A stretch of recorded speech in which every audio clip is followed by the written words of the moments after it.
আল্লাহর ভয় যদি অন্তরে থাকে, আপনি চুরি করতে গেলে আপনার বুক কাঁপবে। আল্লাহর ভয় যদি অন্তরে থাকে, আপনি ঘুষ খেতে গেলে আপনার ভয় লাগবে। আল্লাহর ভয় যদি অন্তরে থাকে, তাহলে এই সমস্ত অন্যায় কাজ থেকে দূরে রাখবে। আর আল্লাহর ভয় যদি না থাকে, ও মনে মনে যদি করে যে আমার কেউ দেখতে পায়নি, এই নির্জন জায়গায় চুরি করতেছি, এটা ওর ভুল হবে। আল্লাহ পাক কোরআন শরীফের ভিতরে বললেন, লা তাখুজুহু সিনাতু ওয়ালা নাউব। আল্লাহ পাক ঘুমায় না বাবা। বান্দা গোপনে অন্যায় করুক আর সদরে অন্যায় করুক, আল্লাহ পাক সবকিছু দেখতে পায়।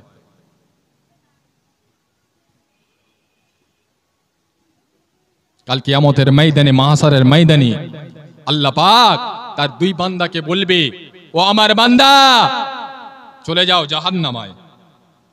বান্দা, এক বান্দা ডাইরেক্ট গিয়ে জাহান্নামায় ঝাঁপ মারবে, আর এক বান্দা দুপা করে যাবে আর পিছনের দিকে তাকাবে, দুপা করে যাবে আর পিছনের দিকে তাকাবে, আল্লাহকে দেখবে।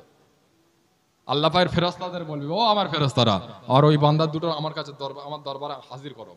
বান্দা দুটো ডাকবে, ডেকে আল্লাহ পাক বলবে, ও আমার বান্দা, আমি তোমাকে জাহান্নামায় যেতে বললাম, তুমি কোনো দিকে না তাকিয়ে ডাইরেক্ট জাহান্নামায় চলে গেলে কি ব্যাপার?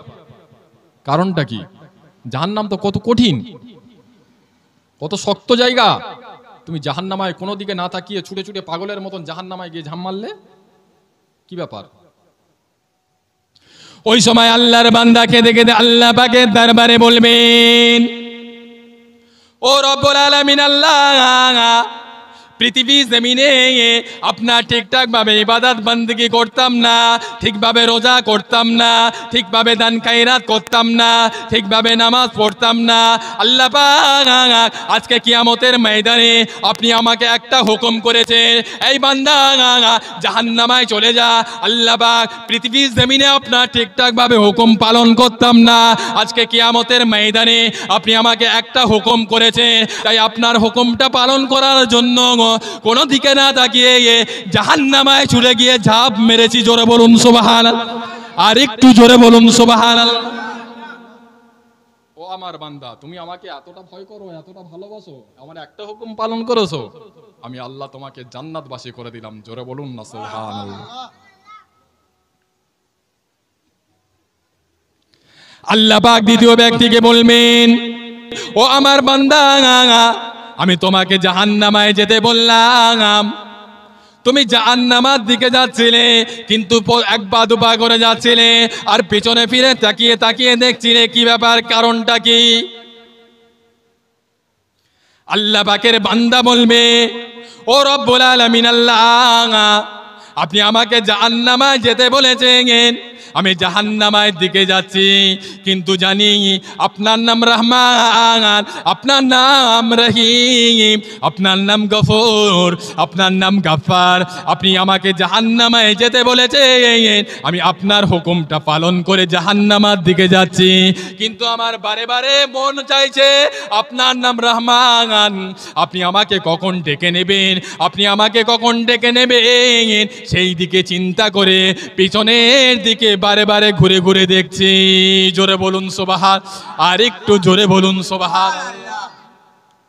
আল্লাহ পাকের নাম রহমানুর রহিম।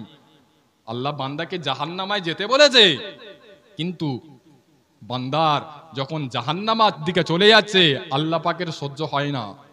বান্দা জাহান্নামায় যাবে, আল্লাহর সহ্য হয় না।